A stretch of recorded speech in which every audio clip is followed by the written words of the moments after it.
This week on Lemon's Car Spotting. Hey, everybody, and welcome to Lemon's Car Spotting. I'm Eric. That's Nick. We are going to talk about crappy cars that you've seen on the street. And without further ado, here we go. Oh, boy. The Chevette. Oh, man. Someone was rope towing this baby and then decided to just call it a day. They decided to suddenly not. And then they even left the rope, which is either, I think that could go one of two ways. If you're an optimist, it's, well, we're coming back tomorrow with something that's better at towing this thing, so we'll just leave the rope on it. Or if you're a pessimist, I don't want to see that car or that rope ever again. I'm gone. Probably the latter. I will say, God, we've had a lot of Chevettes and Lemons. Percentage of Chevettes you've seen in life versus Chevettes you've seen in Lemons is incredibly more than you would think.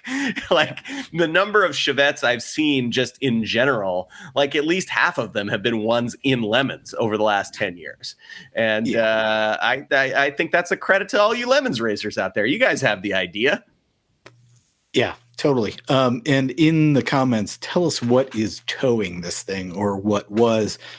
Even if it wasn't, I like to imagine that it was a C4 Corvette towing a Chevette, and that makes me laugh. So. Yeah, that's entertaining. Oh, sweet. Studebaker pickup trucks. Yeah, these are really cool. I've always liked the look of these. Kind of have the tall nose thing. Like it's like an exaggerated Chevy 3100. I think they were swept line is what they called those. It's like every mid-century pickup truck exaggerated in every dimension. Kind of comic booky. And I think that's really cool. I'd love to see one of these either on a rally.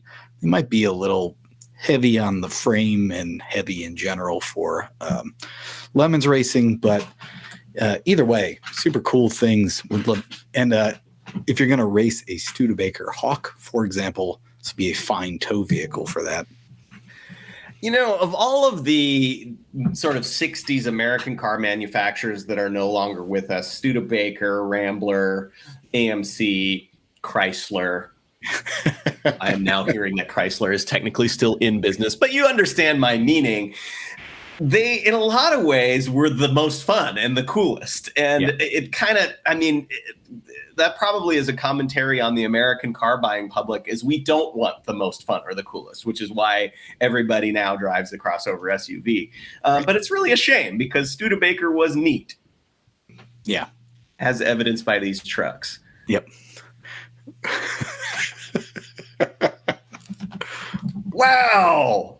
Oh, wait. Oh, man. So, okay, I had to go through Elante and Cadillac XLR and so on and so forth because I thought there is absolutely no way somebody would take an SL class Mercedes and make it into a 59 Caddy, but clearly that's what's been done, and not only done but done well.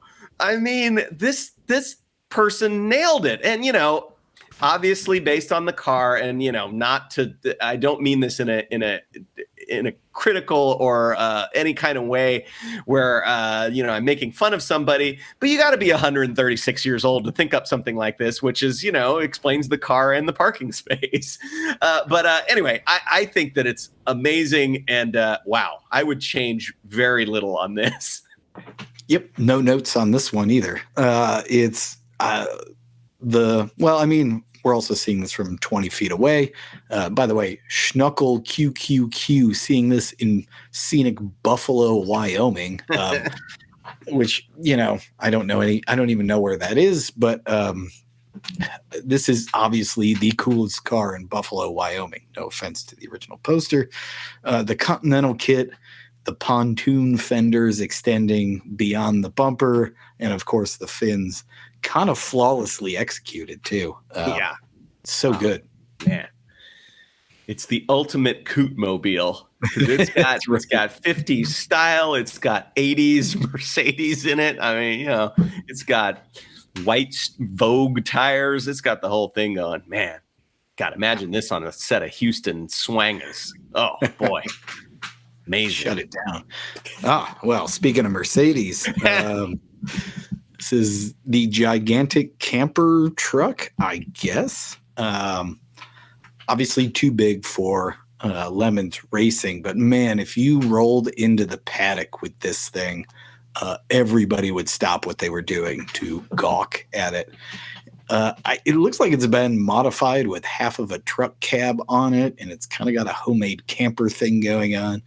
There's a trellis, I guess, over the wheels, part of a boat maybe with a porthole window, and then like a Vanagon camper topper popping out of it. I don't even know what an original truck of this looks like, but again, the execution, pretty damn good. Yeah, this is pretty good. I mean, yeah, there are a bunch of weird Mercedes trucks and vans from this era that they didn't sell here, and you saw them in Europe in sort of commercial applications. They usually have like, some absurd 42 horsepower engine and like, a 10-to-1 rear axle. So maybe that's one of the reasons why you don't see too many of them on this side of the Atlantic. But this is pretty cool. I like the fact that they just kept going up. It was like a building ordinance, where it's like, well, I can't expand beyond my property line, but they didn't say anything about going up. I have beat the system. That's right. Oh, baby. Oh, it's a Mini Camaro. One of my favorite cars of all time is the kit car Mini Camaro based on the VW Bug.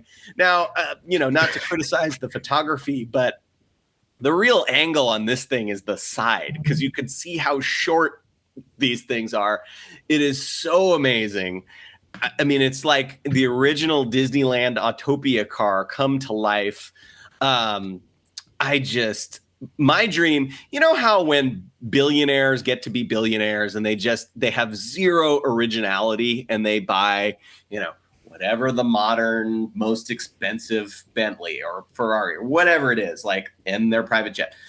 What I would do is buy every single one of these possible and then just host an event for me and my friends. It would be a cross-country drive where everybody's driving one of these down the Vegas Strip. You see us, A1A in Miami, 40 of these just rolling. And Elon Musk, Jeff Bezos, if you're listening, which I'm sure you are, that's what you should be doing with your money. I mean, that and solving people without health care, world hunger, which you also have within your means. But stop doing all that stuff that doesn't do anything fun or useful. Mini Camaros and healthcare. That's all we want. That's right. And mostly Mini Camaros, really, if we're going to be honest. Yeah.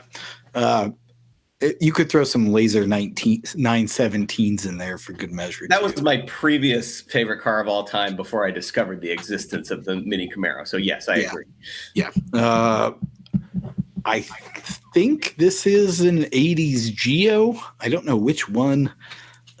Might be a Prism, might be a Spectrum. I don't think anybody actually knows what a Chevy Spectrum looks like. There you go. I gotta say, I am like fairly stumped on this thing. I mean, I was thinking Suzuki / GM product. I don't think it's a Geo. I briefly stopped on Daihatsu Charade, but I don't think it's that. I'm going with Spectrum or whatever the Suzuki. God, it's not an Isuzu, is it? We're coming back around to the Buick Opel Isuzu, right? Huey helicopter. Well, what it is a Holden Gemini, clearly. I have no idea. Post in the comments what you think this thing is, but I'm gonna go on a Suzuki / General Motors level with it. Yeah, I'm gonna say whatever it turns out to be. This is an obvious beat the system car that you paid $9 for in 1980 something. Right.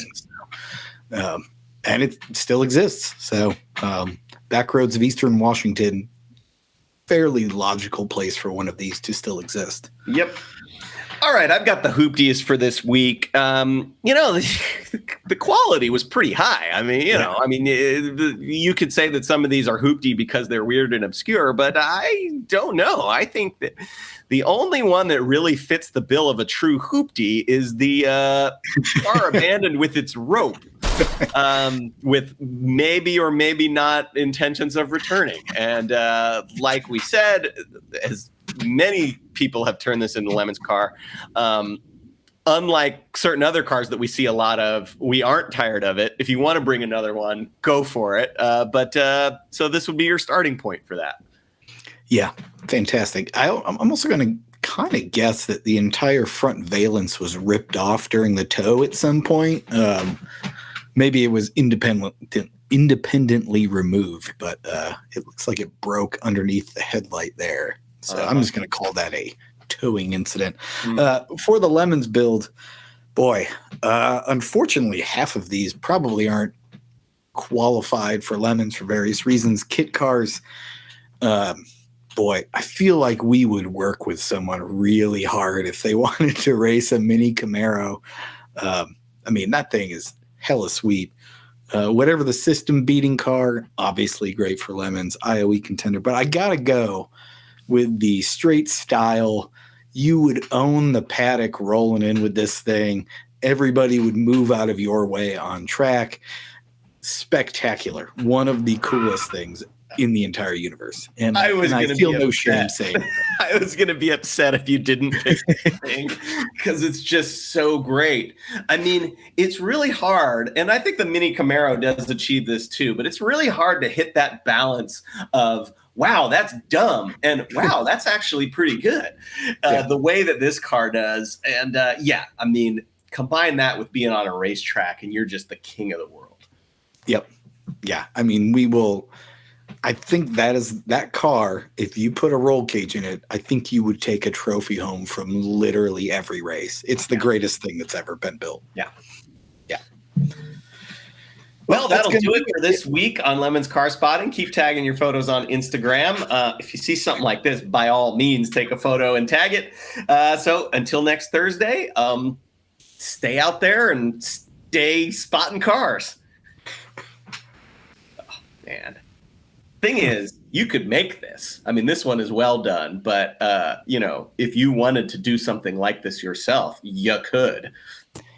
Yeah, I mean, the possibilities are endless, and it doesn't have to be a Cadillac. You can find 58 Chrysler fins and slap them on an Audi. Kind of works the same way. Anything with fins.